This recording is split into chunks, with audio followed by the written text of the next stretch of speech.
Jan-Krzysztof Duda absolutely destroys Sergey Karjakin in this game. It lasts just 30 moves and it was played in the final of the World Cup 2021. And that was how Jan-Krzysztof actually qualified to play in the Candidates 2022. So I'm taking a look at all of the participants. Jan-Krzysztof is one of them. He's 23 years old, from Poland, a really young talent, a grandmaster at just 15 years and 21 days. Really incredible stuff. And to win that World Cup in 2021, he not only beat out Sergey Karjakin in the final, but also overcame Magnus Carlsen in the semis. So let's have a look at what he does in this game. He kicks off with pawn to d4 here. Now we had knight f6 from Sergey, pawn c4, pawn e6, knight f3 and pawn d5. So all very standard Queen's Gambit declined stuff. And after knight to c3, Sergey plays the more unusual pawn to c5. So this is known as the semi-Tarrasch, and it's the semi-Tarrasch, not a pure Tarrasch, because in a pure Tarrasch, the first three moves are bringing out these pawns. Here the knight has already developed. Now we had captures on d5, a very principled way to play, and there are different ways for black to recapture. Most common is actually going with the knight, and then you get these lines with the pawn e4 stuff. You can also take with the pawn here, but what Sergey does is capture with the pawn on d4. Now the queen recaptures, the pawn takes on d5, and black is accepting an isolated queen's pawn position, and this is where the strategic battle is now going to be focused. So white wants to attack that pawn. That one's a weakness, but in compensation, black gets these open files, a half open e-file, outpost for the knights potentially, or the rooks, an active development for the pieces. Sometimes you'll generate an attack against the king. So this is the compensation for the pawn structure. Bishop g5 now from Duda, so immediately pressuring one of the defenders of the d5 pawn. Bishop e7 played, and now it's no good to start taking here immediately, thinking you can win a pawn like this. Then you're simply blundering your queen. After that one's captured, you took on c3 with check.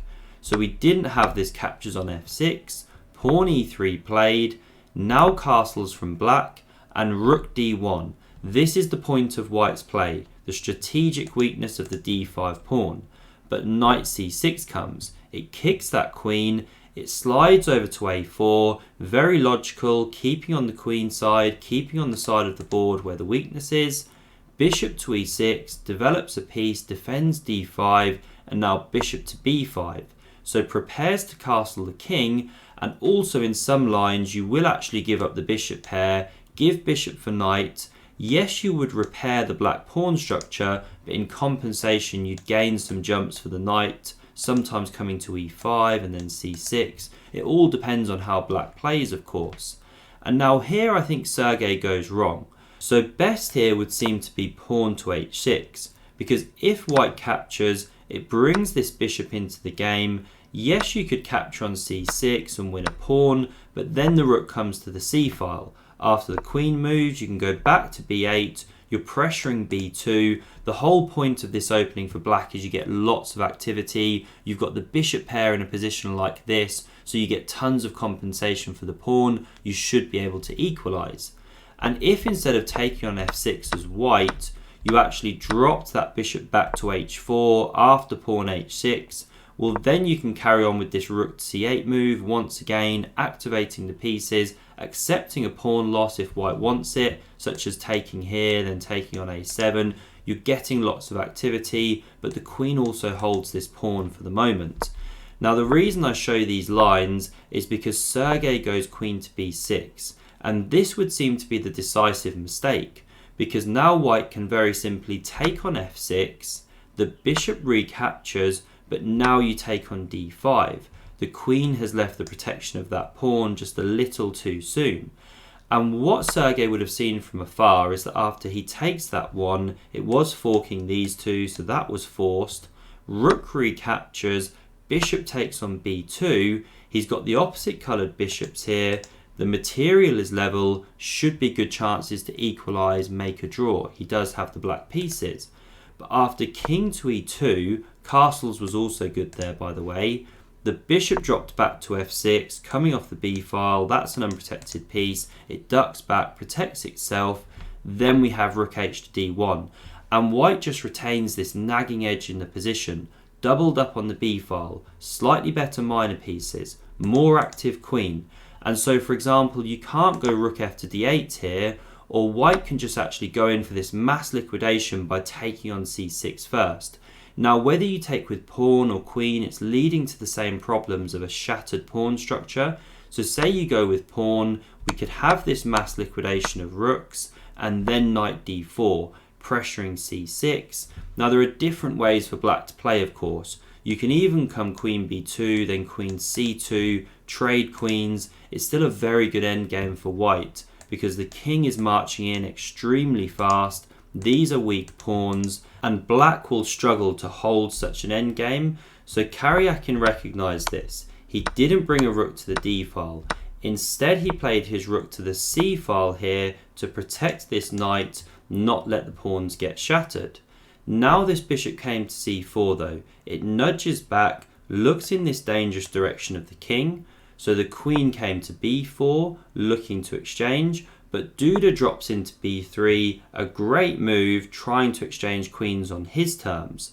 So Sergey captures here, the bishop recaptures, anchoring itself on b3.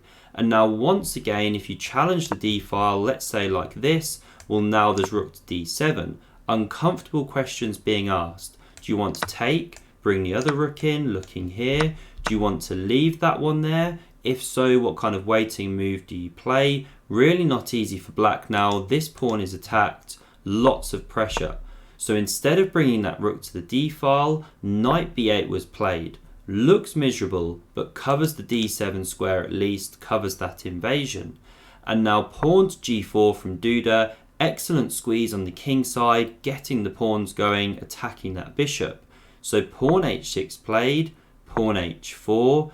g6 gives the bishop some room, but now g5 comes anyway. You don't want to be dropping back here. Then you can take here. After bishop recaptures, you can follow up with pawn h5. You're ripping open the king, and don't forget about this deadly bishop pinning this pawn. Then there could be discovery checks. Lots of problems for black.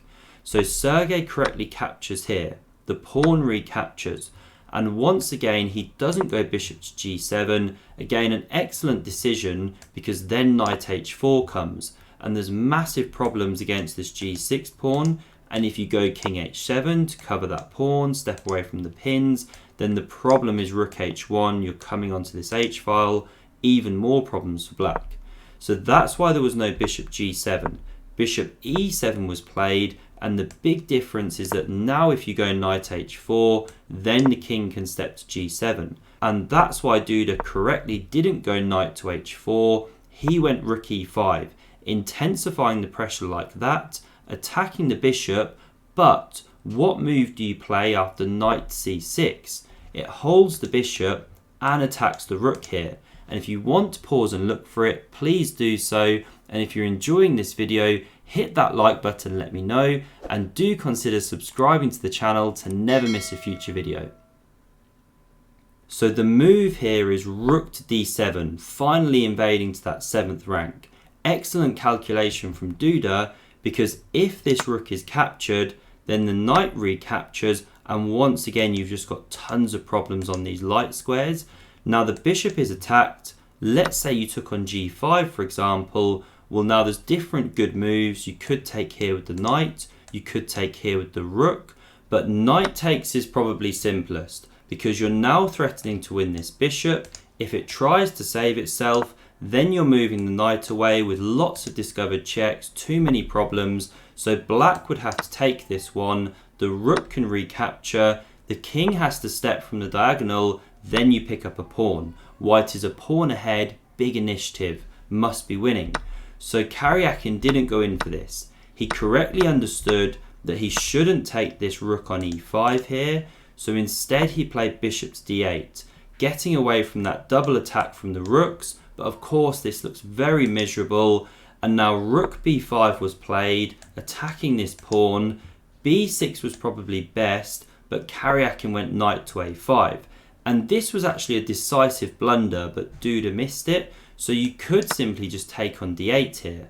After the rook recaptures, you pick up a knight, you've got 2 minors for the rook. But he didn't play this one. Both players had a moment of blindness. He went bishop to d5 here. So he saves that bishop, pressures the pawn, and now rook c7 was played, looking to defend along that rank. It's a miserable position, but this was a mistake because now Duda crashes through. Can you see the tactic? Pause if you want to look for it. He plays bishop takes on f7 with check. Now the king can't capture, the rook's holding that one. So rook takes is forced if you want to win that piece, but then you lose your bishop on the back rank. And the kicker here is that after the king moves, you also lose the knight on a5.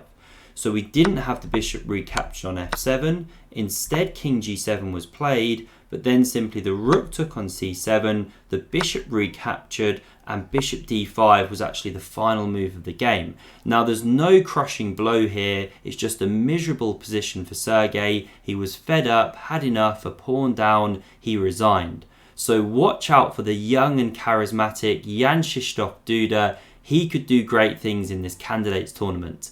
If you enjoyed this video and want to see all of my candidates preview playlist, click here.